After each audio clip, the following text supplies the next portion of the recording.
Hello and welcome to Cents and Sensibility, the Inflation Guy podcast. I am Michael Ashton. I am the Inflation Guy. I am your host. And today on the podcast, I'm delighted to have not one, but two guests. Longtime listeners will know that it's unusual for me to have a guest, and we've never before had two guests. And so it's a special treat today. I'll introduce them in a moment. We're going to talk about how the cryptocurrency ecosystem interfaces, comes together with the fiat money system. And in particular, I'm going to tell a real life story that could call into question for some people their assumptions about where crypto lives in the continuum of money on the one end versus speculative vehicle. Our guests will help me make sense of it. But before we get started, as always, I want to make sure we thank our sponsors. This episode of Cents and Sensibility is sponsored by Simplify ETFs, a fast-growing manager of liquid alternative ETFs. Simplify is bringing Wall Street to Main Street by providing access to institutional strategies, perfect for diversifying your equity and bond portfolios, previously only available to big institutions and the ultra-rich. Check out their website at simplify.us. That's simplify.us, and you can find their entire lineup at simplify.us/ETFs. The podcast, of course, is also sponsored by Enduring Investments, which was founded to help institutions and individuals defend their money. Our unique strategies can help you if you need help saving for your own retirement, or if you need help creating a product to defend the money of a group of retirees in Quebec. We can also help with managing and hedging supply chain cost pressures if you run a business. Visit us at enduringinvestments.com. Let me welcome to the program Andy Faitley, who listeners may remember from back in episode 66 about de-dollarization and why you don't really need to worry all that much about de-dollarization. Andy is a veteran of more than 40 years in the foreign exchange markets, trading spot forwards and options, as well as running businesses for major U.S. and international commercial and investment banks. He's known as the FX poet. There's a link in the show notes. You should read his stuff. It's great. But he's really focused on creating solutions for risk managers for problems as they arise. Andy, do you want to add anything to that in live time? Ladies and gentlemen, Mr. Andy Faitley. Thanks, Mike. Well, the only thing I would say is that referring back to episode 66, that conversation has accelerated again, and I remain in the same camp that de-dollarization is not happening anytime soon. We can have another conversation about that, but this is a completely different, although somewhat related topic in a way. But really, no, that's great. Thanks. Great, ladies and gentlemen, we get an update to a prior episode. That doesn't happen very often. Thank you for that, Andy. And in a first for the Inflation Guy podcast, we have a second guest joining the discussion today. We're honored to be able to welcome Susan Joseph. Susan is the Executive Director of FinTech at Cornell and also engages as a fractional GC and consultant, advising on crypto and digital asset strategy and its interaction with the regulatory world, with a focus on the technical and legal interactions. As Executive Director for Cornell FinTech, she assembles and engages industry experts, academia, and former regulators for in-depth educational events addressing policy and operations of digital assets, central bank digital currencies, programmable monies, stable coins, and most recently, tokenization of real-world assets. Susan also educates through continuing legal education classes on blockchain, crypto, digital assets, and AI at Cornell, MIT, Stanford, PLI, and the ABA, and is a recognized expert in this stuff. And to sum up, she teaches this stuff at schools I couldn't even get into. Susan, do you want to add anything to that? Thanks, Mike. I'm really glad to be here, and just add that while I am employed by academia, I take a more pragmatic view, I hope. So, good. Yes. Yeah, it's an interesting mix. Good. Well, I appreciate it. Again, that's a pretty, Andy, I'm just going to say it's pretty obvious who here, is really the one who's going to be able to answer a lot of these questions. There's no question, Mike. That was I'm an add-on. Well, Andy and Susan are here to provide some relevant background to a crypto discussion because obviously I don't. So they wrote a paper 3 years ago called "Central Bank Digital Currencies: Some Considerations." There's a link in the show notes, and the three of us together wrote a paper about a year after that called "How CBDCs Could Impact Inflation." Also linked in the show notes. But it's Andy and Susan who have the background in crypto. I was just kind of an add-on. You know, Andy says he's an add-on. I'm an add-on for that inflation discussion. But they're here today in particular to help me understand what happened to my client and what it means, if anything, for the crypto ecosystem. Because again, I don't know a whole lot about crypto going into all this, enough to be dangerous. So thanks a lot, you guys, for joining us. Here's the backstory, and I think I want to. This is an actual thing which happened that maybe start asking some of these questions. And I asked some of the questions at the time of you guys. And I thought it would be a great question a great discussion to have that our listeners could sort of listen into. The backstory is a client of mine who's given me permission to share these details had accumulated some Bitcoin over the years. He accumulated them in a number of ways, including mining them back when you could get some decent return from mining, and also buying some of them in small dollar person-to-person transactions, private wallet transfers, back when the going price was about $25 per Bitcoin. With Bitcoin now around $65,000, my client wanted to sell 3 coins to fund some other venture. And so he planned to sell them on blockchain.com, where he held his account, transfer the money to the bank, pay the taxes, and deploy the net amount. I'm going to point out that this client, if you met him, he's squeaky clean. He has you would respect him the moment you met him. He's a straight shooter. We're not talking about someone with sort of a sketchy past. And by the way, one quick aside here, this is blockchain.com, and I want to clarify it's not related to either the Blockchain Foundation or diversity in blockchain, which Susan is executive director of. So blockchain.com. But anyway, so the plan was good, and he sold the Bitcoin with no problem. You know, blockchain.com is an exchange.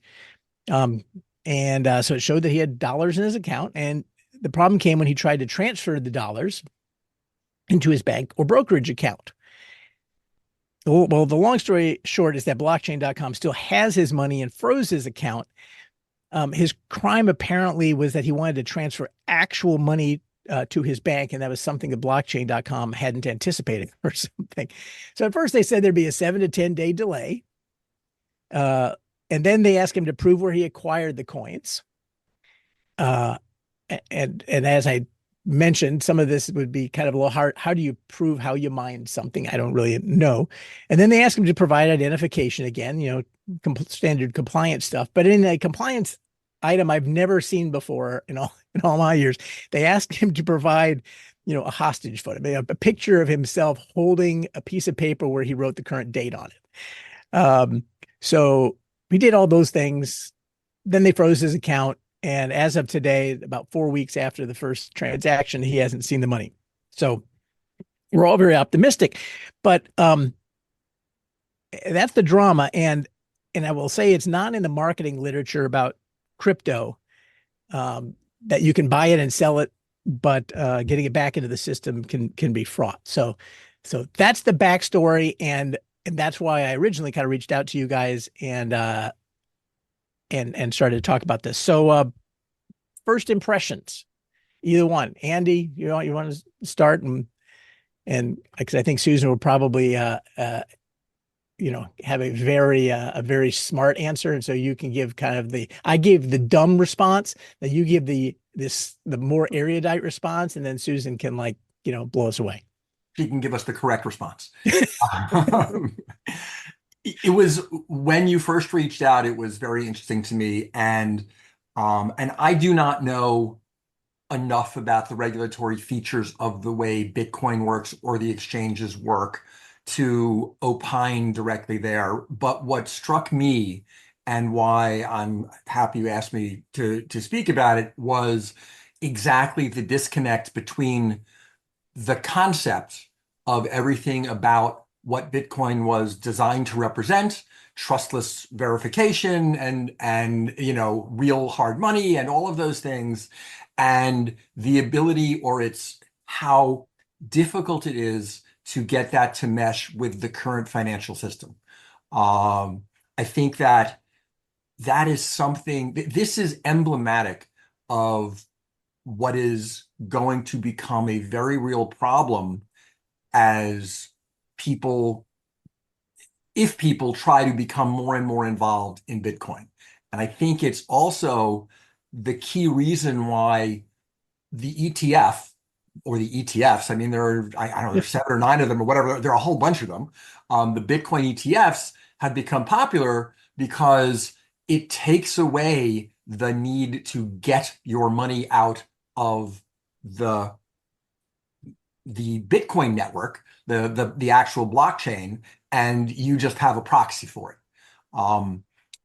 I feel like I recall when the Bitcoin ETF first came out, my initial response was, I don't understand. I thought Bitcoin was the answer. In fact, on my Twitter feed, there are people who they start things and everything they say is Bitcoin is the answer. And then they talk about the problems with the monetary system and all of that stuff. And I go, if Bitcoin is the answer, why are you also excited that there's going to be an ETF? And I think this is exactly why that's the case. That in order for Bitcoin to get a wider acceptance, you need an intermediary.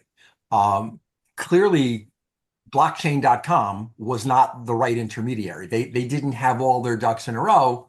Arguably, BlackRock, who is obviously significantly more politically powerful, has all their ducks in a row.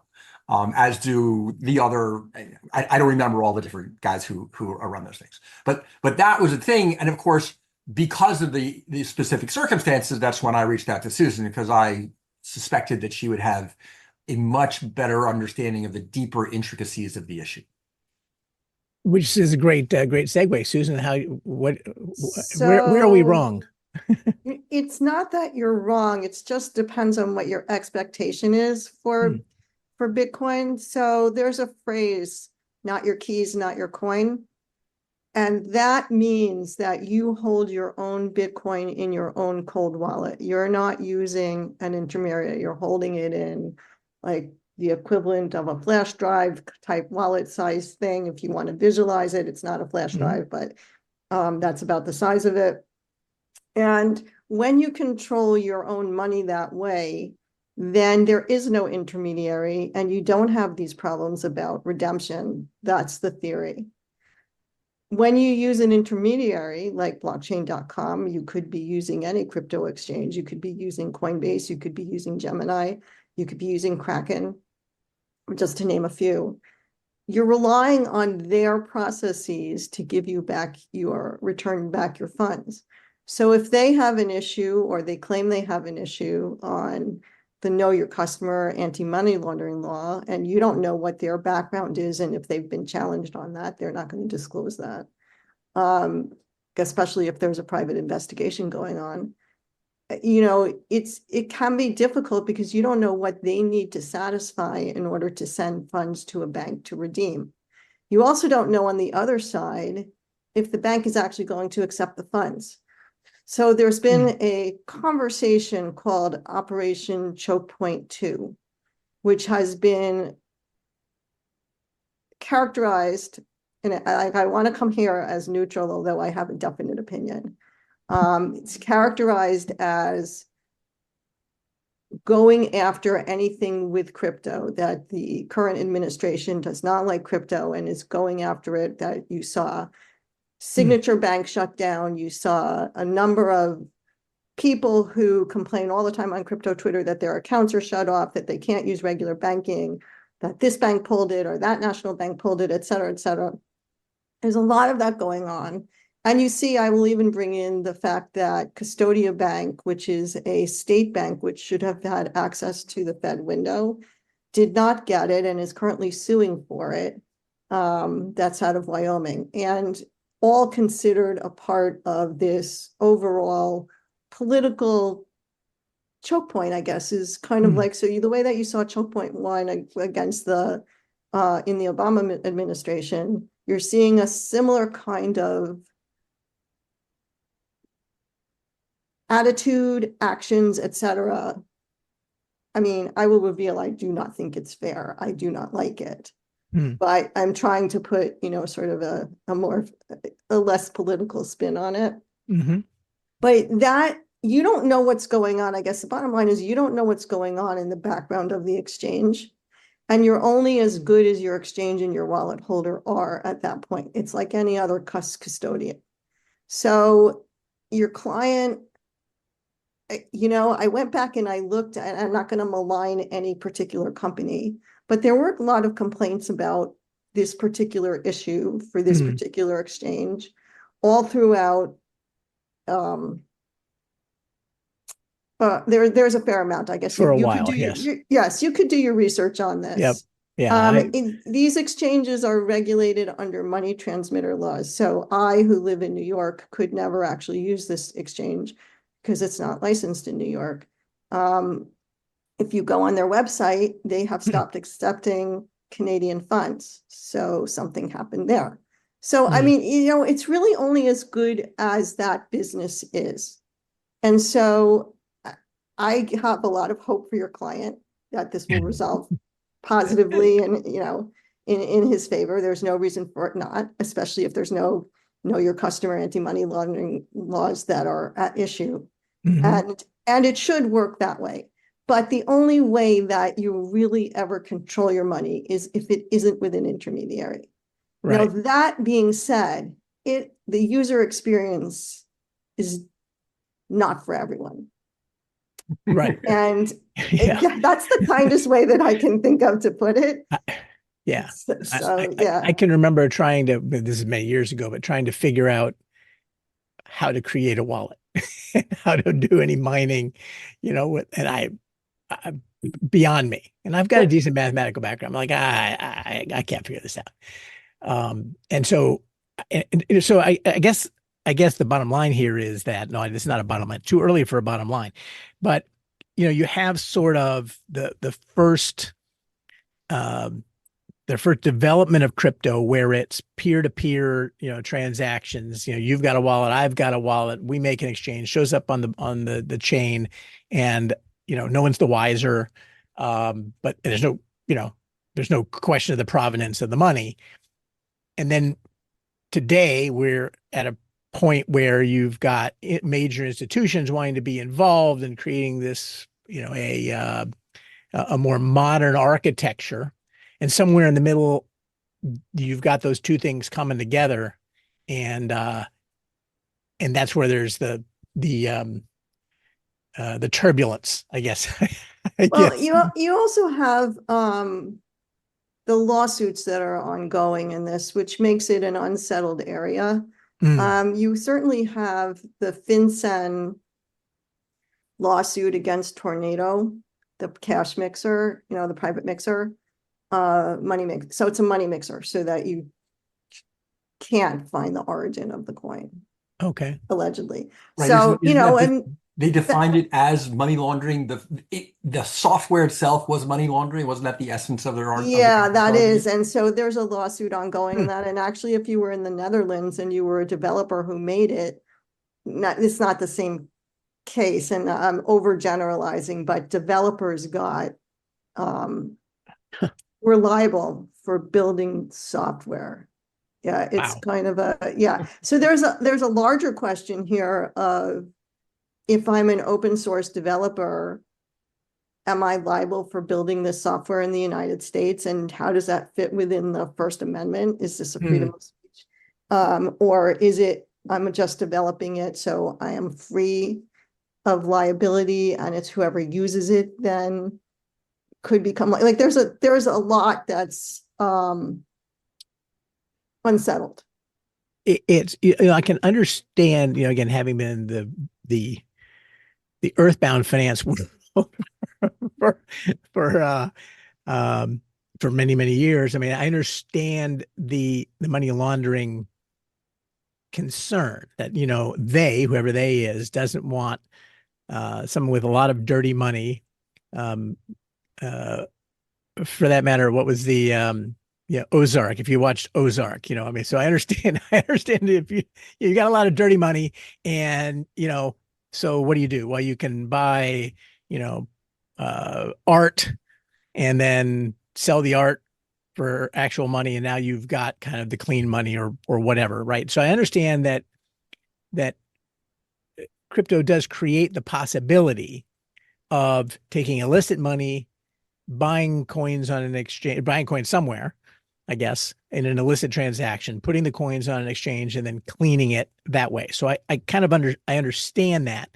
Um, but but I guess the problem for me is, well, there's a couple problems. And one of them is, the whole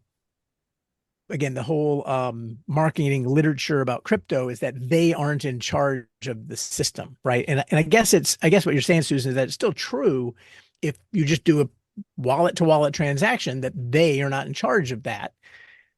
You just have to find somebody who wants to buy 65,000, give you $65,000 in cash.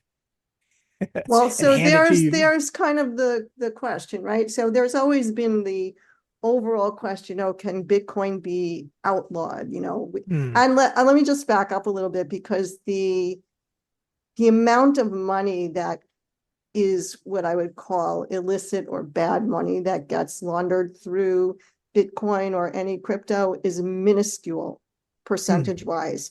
I mean, there's been a lot of noise about it, but it literally is minuscule, like a gnat, compared to the amount of money laundering and bank fines that you get. I mean, Hamas wasn't funded by Bitcoin. It was funded by bank money, right? And so let's just be a little bit realistic about that. So there's some overblown, kind of like Disney-esque almost, they're coming for you kind of thing with Bitcoin. So I want to just settle that and just say that is just not fair and it's not true. Well, and if that's the case, then that's, again, going back to my client, I don't understand, especially if it's not a big problem, right? It isn't. Yeah. So I don't understand why, you got to take your own hostage video with the date and do all that. So I've seen that before. That's okay. I mean, that seems to be a common way to do it on digital accounts. Okay. And, that's great until we get to AI that can, Take it. that's a separate conversation. But, but I have seen it before many times on different kinds of digital accounts. So that to me doesn't sound. That's more of a identity theft. It's an identity, issue, right? So, and problem. your bigger problem is going to be AI tampering, figuring out what's real and what isn't real. And that's an entirely separate issue. So that part didn't bother me at all. I wouldn't view it as a hostage video. I just think it's just a method of proof. It seems strange to me, but so why does he have to prove the provenance of the Bitcoin? So I guess they're not the taxing authority, right? So, he has to report the purchase and sale and right. So that's on him, and that's always on him, right? I mean, that's if you sell something on Schwab, they'll give you the proceeds, but they don't report the original, right? So and in this particular case, well, I guess in a lot of cases, but in this particular case, proving where it came from originally. So my guess problematic, is, I don't think it's that hard to prove it if it hasn't gone through a mixer. My question would be, why aren't they able to handle this transaction? It's struck me. Because if you're mining it, you can prove it. I mean, it's just like, it's not, there's plenty of firms that work with the federal government that go through and track. Bitcoin is probably the easiest thing to track, unless it's gone through a mixer. It's way easier than cash to track, because everything's on the public ledger. You can see it. So it has to do with whatever's going on with that company. And that I can't answer because I don't deal with that company. I don't know that company. I'm not going to spurn it or whatever. I just don't know. I don't deal with them. Two thoughts that I had, and one you sort of touched on was theoretically, rather than going through an exchange, he could have gotten back on the network and found a buyer without an exchange, I'm assuming. And if he lived to your prospect, he had the keys and therefore they were his coins. He had them in a cold wallet, right? Like that was what you said, not your keys, not your coin. Well, here's a guy who had the keys and the coin. So couldn't he have sold them directly, not going through a network? And then the question becomes, how does he get paid then? It's two questions. So one, yeah, but if he'd already had his coins on the soft wallet, so to speak, Right. but he didn't have the option to put it back in his cold wallet. Okay, I don't know that he did or didn't. Back. So, and Mike, I don't know the answer to that question. I don't even understand the question. So if he had let's do it this way. If he had a flash drive, he had a flash drive that equivalent, flash drive equivalent, right? Which I'm sure originally he did. He had a cold wallet, and before, so did he then essentially plug that in and offer it up to, who was it? It was Coinbase.com? No, blockchain. Blockchain.com, sorry, blockchain.com. Go to blockchain.com and say, here are my coins. Put them in my soft account.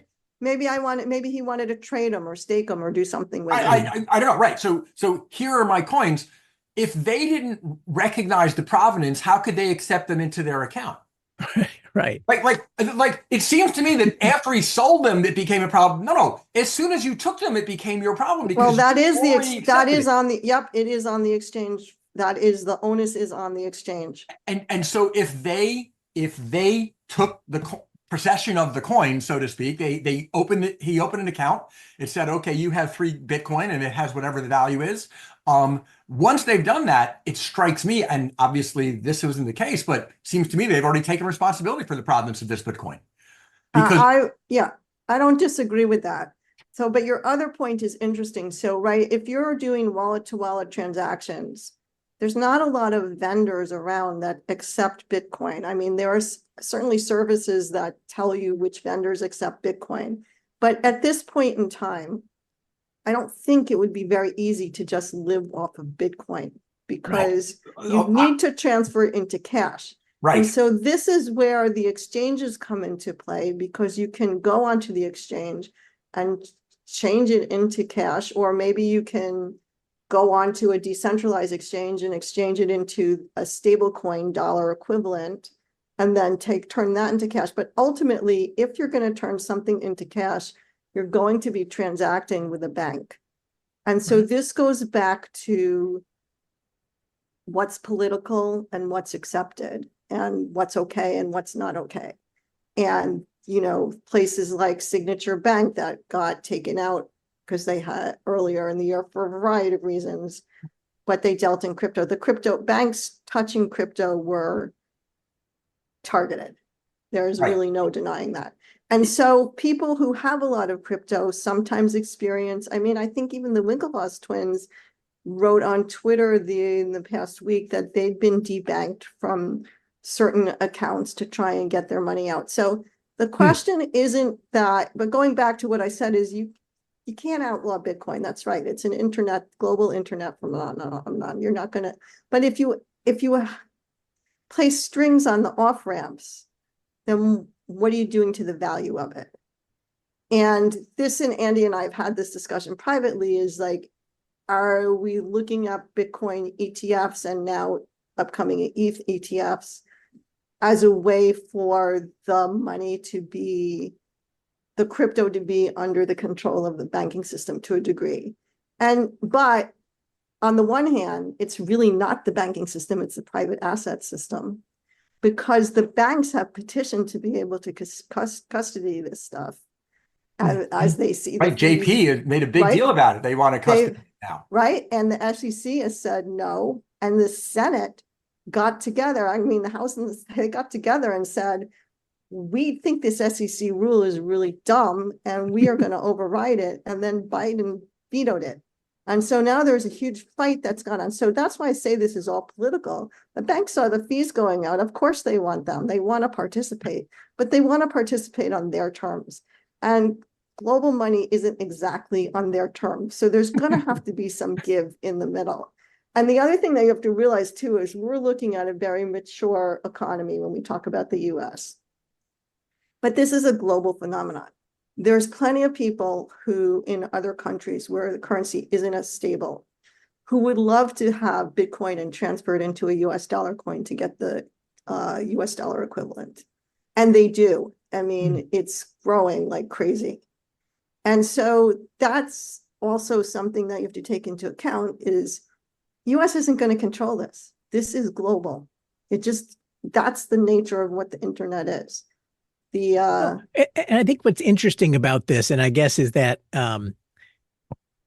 actually, Andy, you sent a Substack by D.W. Birch, and I've got a link in the show notes that where he says one of the reasons that Bitcoin is not money but property is that it is not fungible, and and that's exactly the problem, right? If you could buy anything with Bitcoin, with crypto, that you could buy with actual currency, then there's no problem, right? You can live in either world equally. But if you actually want to spend, so if you don't want to just use the crypto as property and as a trading vehicle and as a speculative vehicle, but you actually want to get actual dollars out, and most people who buy speculative stuff eventually want to exchange it for dollars. That's the whole point. But that intersection where you have to, I mean, that's where you've got to set up the roadblocks and the compliance and architecture and everything at that point of intersection. The problem is that point of intersection isn't really very clear. I mean, it seems to me, right? So I mean, is it when it comes into the exchange? Is it when it comes into the bank? Is it both of those things? And this is where I get very, very confused about the whole situation. But I you're either think on the grid or it's both points. So the banks have a very well-established compliance set of compliance rules. Arguably, the know your customer stuff doesn't work. I'm a pretty strong proponent of. I think they could do a way better job. But there's exchanges, if you're going to be using an intermediary, they're going to be on the hook for the know your customer type. Anytime you use an intermediary, they're going to be on the hook for this. And to Andy's point, it seems like that should happen when they take the customer. Right. But the thing is, think about what rules these guys are under. Well, yes, obviously they're under FinCEN, but they're also under money transmitter law rules, which are state by state rules. So, and those rules aren't there for anti-money laundering. They're different kind. They have a different focus. So the fact is that we've had Bitcoin for quite some time now. We've had crypto for quite some time now. We've had zero legislation that actually has been adopted to help move it along. We've had states enact legislation. New York has the BIT license. Wyoming has a lot of different rules. And there's been a ton of advocacy asking for rules. And there's been an SEC that has decided it wants to basically own the arena, whether or not it should, and has been very negative as trying to rule by enforcement. So it's caused a lot of disarray. So imagine you're an entrepreneur in this space. You want to do something with a stable coin or something. You need to probably allocate a good chunk of your budget to legal fees because a lawsuit is coming. That is not going to help entrepreneurship in the US. That's going to push it offshore. And it's going to push the control of any of the crypto and whatever products are being developed out of the US reach. So it's doing the exact opposite of what it intends. But that's what's been going on. And I would say the prior administration was very friendly to crypto either. Nobody, but no, there are some very strong senators, and it's actually a bipartisan push. So the interesting thing for me about crypto is I would say somewhere between 30 and 40% of people in the US own crypto, which, Really? yeah, it's a decent number, and it is a generational issue, meaning that it's people who grew up on video games and digital assets and things like that. This is not strange to them. And so you have to think of it as this becomes a really interesting issue because the younger population wants this, and they want it kind of now. And government has been less than responsive in putting rules out. Not a single one exists. Yeah, let me circle back to something that you said, because I don't think I knew this. I mean, almost everything you say, I guess I could say I don't think I knew this, but but there was something in particular that you said about, there being sort of individual, a patchwork of individual state rules. And and and so if I can paraphrase that, are you saying that part of the problem could be caused in principle by the state in which he lives, that they So for instance, because the money transmitter rules are state by state, each exchange has to qualify in each state it wants to do business. So it could be, might could have not different be. rules. Different rules. New York State has the most stringent rule. It's called the BIT license, and not many companies qualify for it. There are other states that have actually no money transmitter law rules. And so you're an entrepreneur, you're trying to do business, you kind of go get 50 licenses or figure out what 50 states are going to do.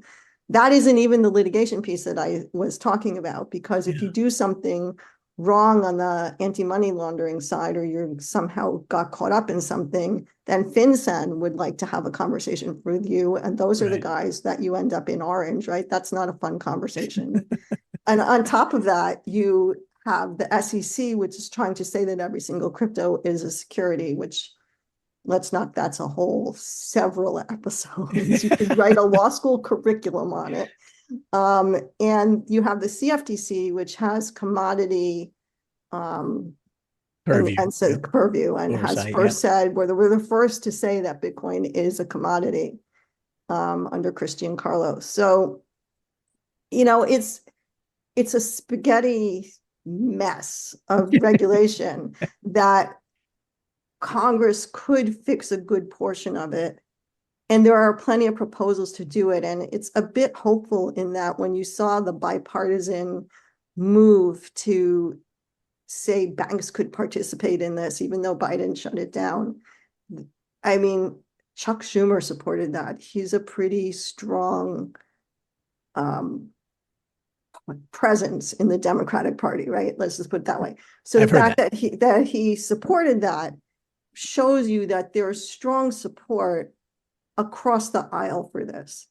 So in a Congress that can't seem to get anything done, it's interesting that they can band together for this, because you know what, this is what younger voters want, and that money can make a lot of friends. I mean, it's what I've said is, so crypto is about liquidity, and liquidity genie's out of the bottle. It's not going back in, and so people are just going to have to figure out how to deal with it. To that point on the political, I couldn't help but notice this morning on my X feed, Twitter feed, whatever it is, still a Twitter feed as far as I'm concerned. I'm sorry, Elon. That the Winklevoss twins both committed $1 million to President Trump, as he has been absolute in his saying Bitcoin is fine and I support it. So not only is that, he's said, I will end Joe Biden's war on crypto. Right. So he's been rather direct on that. And so you can imagine that there's an equal response coming on the other side, understanding that swing states have a lot of power, and there's a lot of young people in swing states, and there's a lot of noise that's being made. And what is fascinating to me is some people think of this as a niche subject, but it's all of a sudden become an election issue. That's Exactly. really fascinating to me. It is. That was my point, is that seeing that this morning is like, my goodness, this is now mainstream. And thinking about our conversation today, I'm like, wow, I did not recognize how much that had become, but I think you're 100% correct. That again, whether it's the Zoomers or the millennials, they're much more comfortable with this, and they think crypto is fine. And preventing its more ready access is likely to be a problem. And I also think, just to go back actually to our papers back on CBDCs, the interplay between crypto and CBDCs is going to become a very complex subject as things progress, because there's still a very significant interest, I believe, at the governmental level to institute CBDCs, although there's a huge pushback against it, given the potential for what's the proper word? Well, so the question is, how much surveillance do you want, and who do you want to surveil you? Surveillance is the term that I'm looking for. So that surveillance issue is obviously, significant problem. And I think that there's a belief set that crypto removes the surveillance aspect.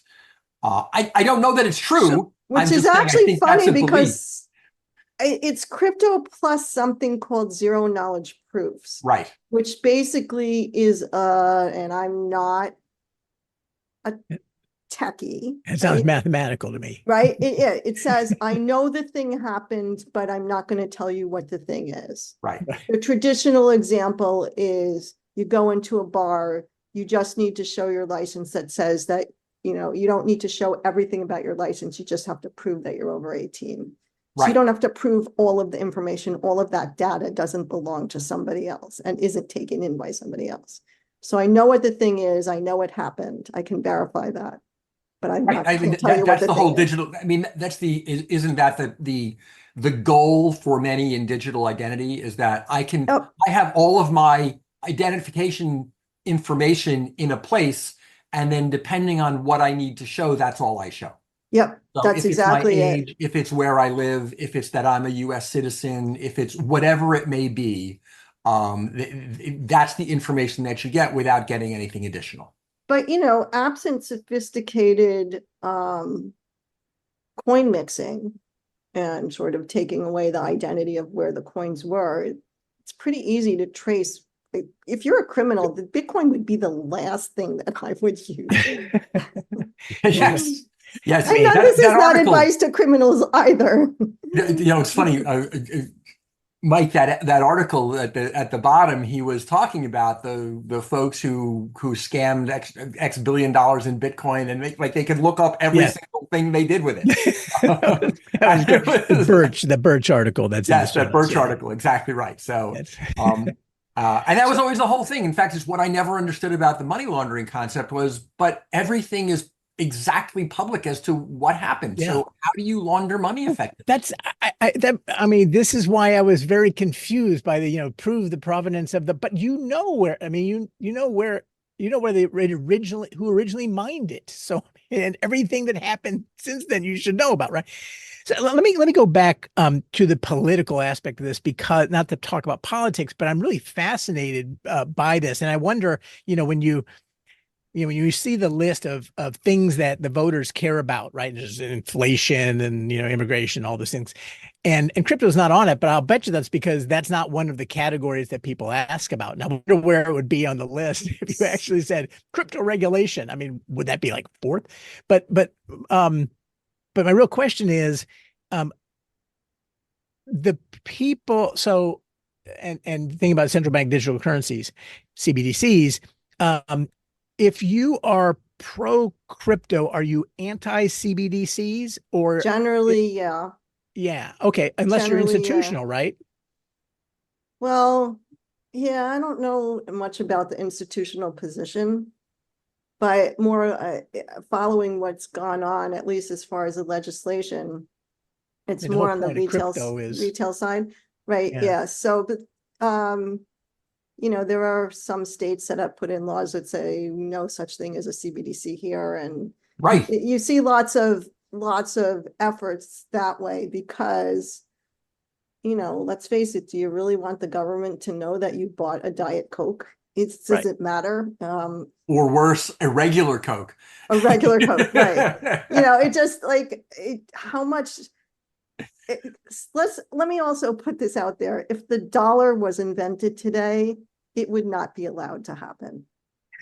Oh, you're correct. It is, you think about the history of money, obviously completely different, although somewhat related concept, how money has evolved over time and the fact and its fungibility compared to what an institution would create or a government would create as its basis.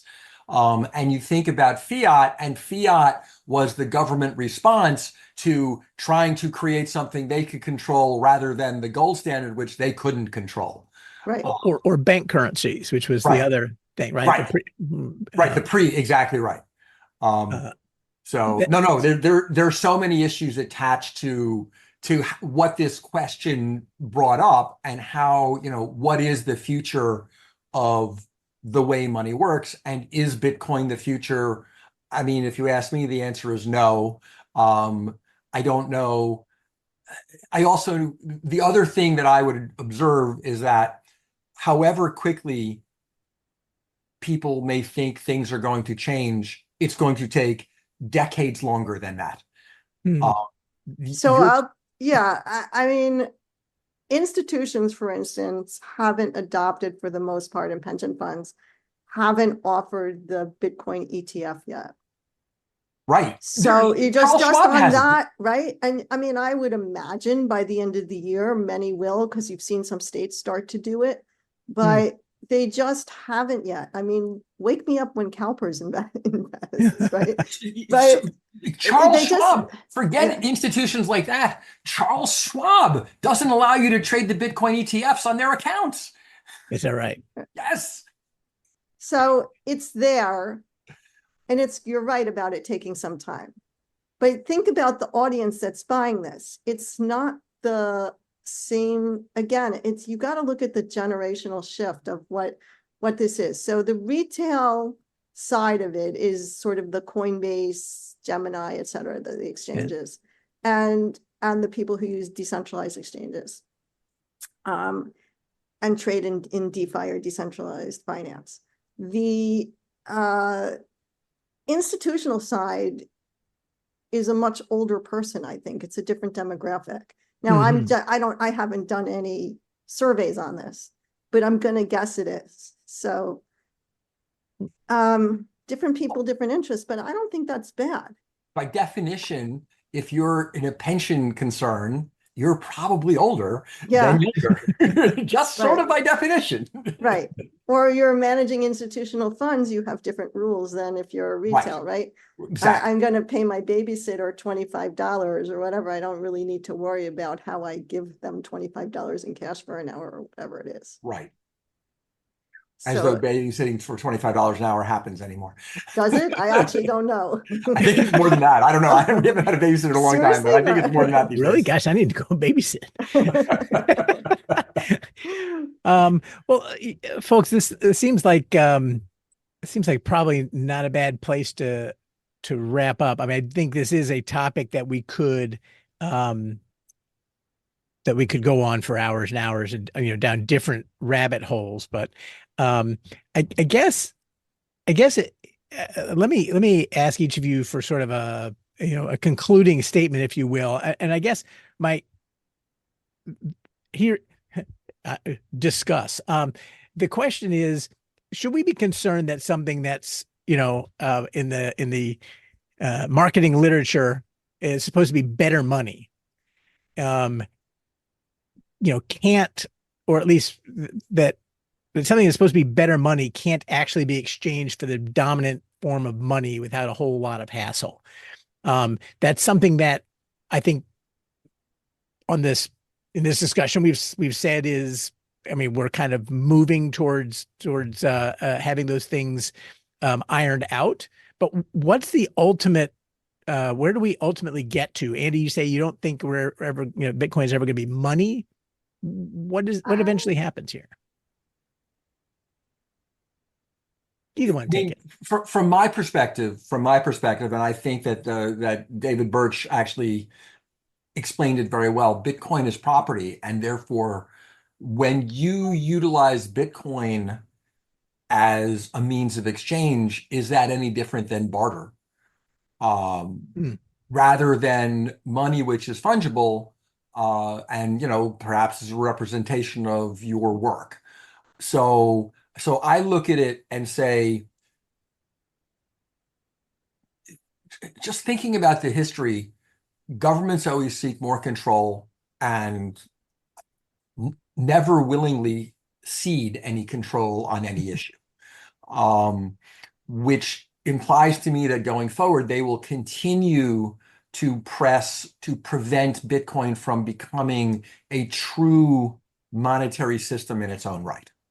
I think it will have a place, as Susan said, and we had discussed this in the past. If a government wants to kill, if governments writ large want to kill Bitcoin, end the exit ramps, and then what value is Bitcoin? Right? It is, unless it's in its own universe where people are willing to transact it and barter it, then it doesn't have any other. It doesn't connect to our financial system. Um, it's hard for me to see, certainly the US government, even President Trump, he's still former President Trump, how about that? Even Trump, if he were to be reelected and they put that bill through and he signs it, there's still, in my mind, and correct me if I'm wrong, Susan, there's still a pretty big step between having the SEC stop beating it up and it becoming part of the everyday working fabric of the monetary system. Yeah, I think that that's correct, but it's also a very US-centric view. And Bitcoin and crypto in general are very global points of view. I mean, El Salvador, not that I 100, you're right. go that, right? They've made Bitcoin their currency. It's legal tender. It is legal tender in El Salvador. So you may see that happen for stability purposes for other countries. And you actually have seen in other countries that they go and get Bitcoin and move it to US dollar coin so that they can get the dollar equivalent.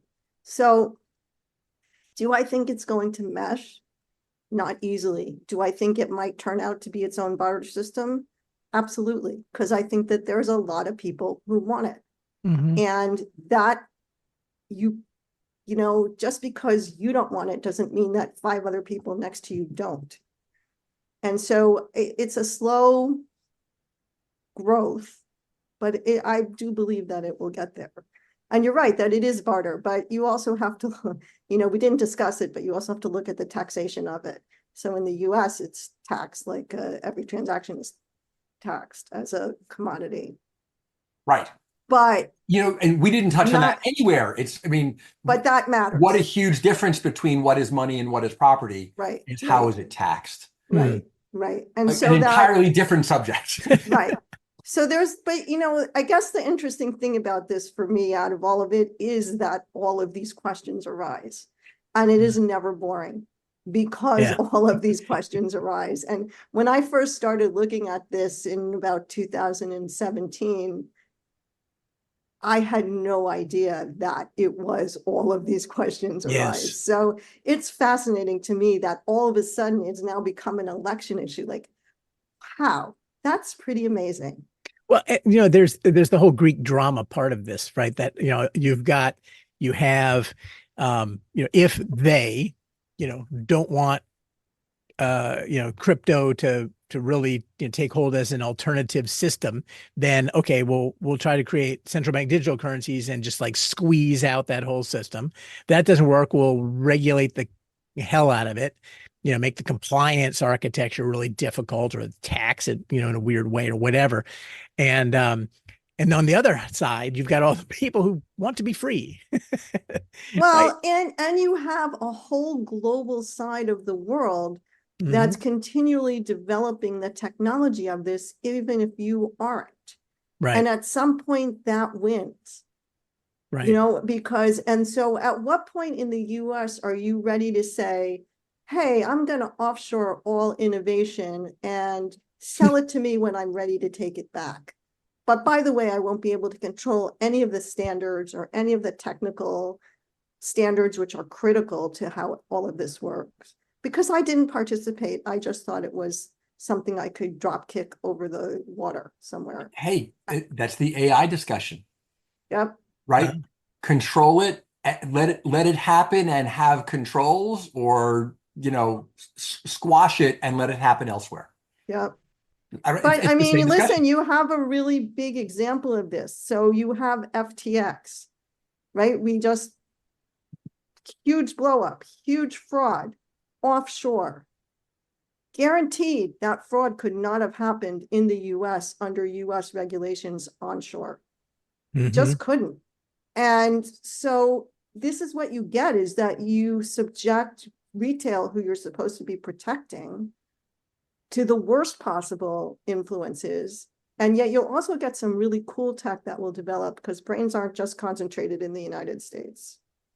And I think that's a shame. I mean, you look at when we had open internet rules, we ended up with the top 5 market cap companies that are internet companies based out of the United States. What happens if you close the crypto rules and the banking rules? Those top 5 cap companies aren't going to be initiated in the United States. As a US citizen, I really would prefer to see that invention come from my shore. So I have a big concern with the way that things are being handled.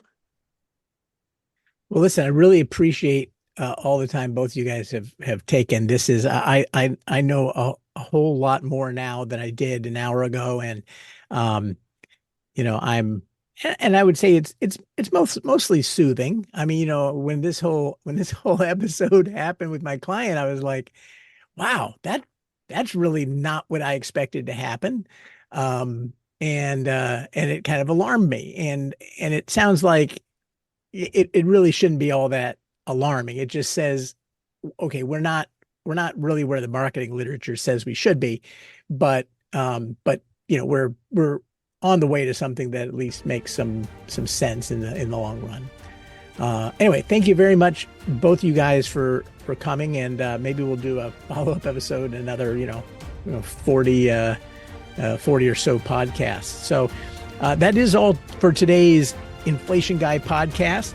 Please subscribe, or refer others. You can contact me at inflationguy@enduringinvestments.com. Subscribe for free to the blog at inflationguy.blog, or follow me on X or Twitter at inflation_guy. And most importantly, defend your money. Even if it's virtual money, defend your money. And if inflation is coming for you, remember, you know a guy.